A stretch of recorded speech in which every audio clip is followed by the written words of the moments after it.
Hi, third graders. Mrs. Rabe here. I'm reading chapter 4 of Wish. I figured Bertha was going to be mad at me for kicking that girl, but she surprised me by putting her arm around me and saying, "Tomorrow's a new day." Then she gave me a little squeeze and added, "Personally, I love those boots." She didn't say one word about my inappropriate behavior.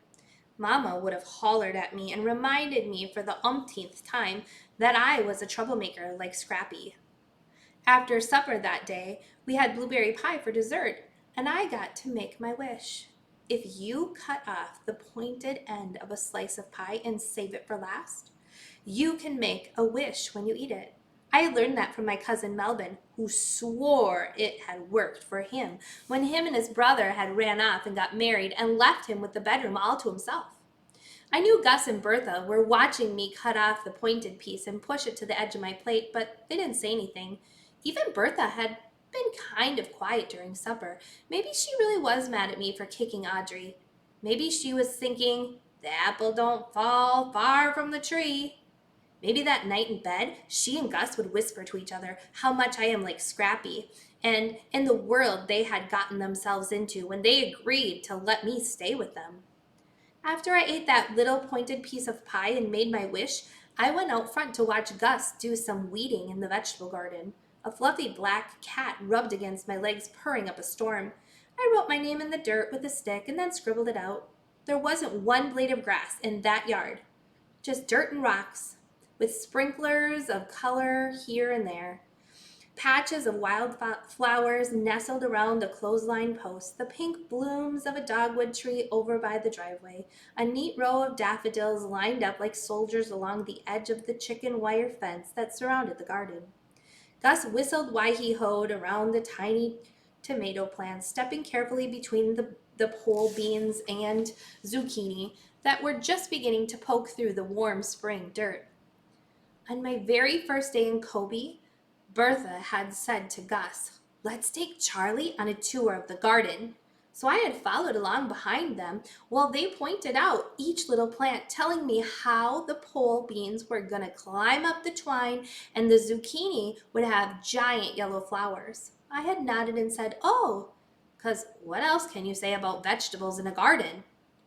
But Gus, you wouldn't have thought that there was a Garden of Eden out there the way he took care of it, examining each new leaf on the orca plants or moving a squash vine off the walking path. So while I scribbled in the red dirt, Gus whistled and hoed. Every now and then he tugged on the bill of his cap and swatted at mosquitoes. I could hear Bertha in the kitchen talking to some of the cats while she fed them, scolding one of them for killing a bird, telling another he was getting too fat. I was about to go on back outside inside when something caught my eye. There was movement behind the tangle of shrubs that separated the yard from the woods. The black cat darted off, disappearing behind the shed over by the garden. I stood real still and squinted into the darkness of the woods. All of a sudden, a dog poked his head out from behind the bushes. A skinny brown and black dog with long floppy ears. The same dog I'd seen fighting that afternoon. He looked at me and he cocked his head.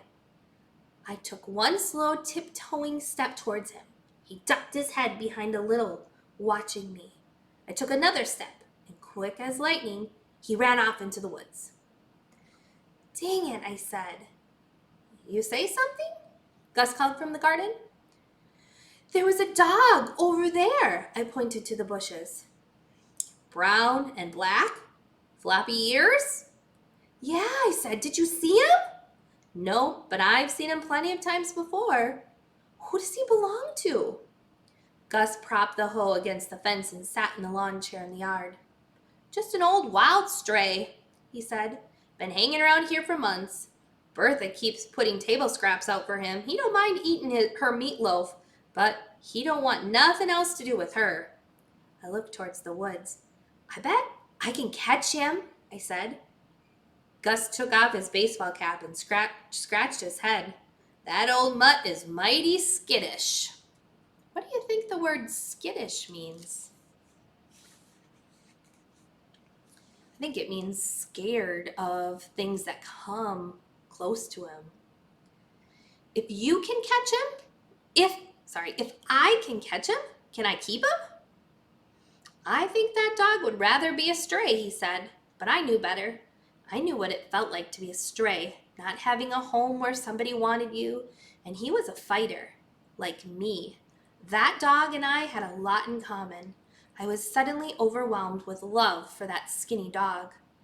I made a solemn vow and promised to myself right then and there that dog was going to be mine. Thanks for listening.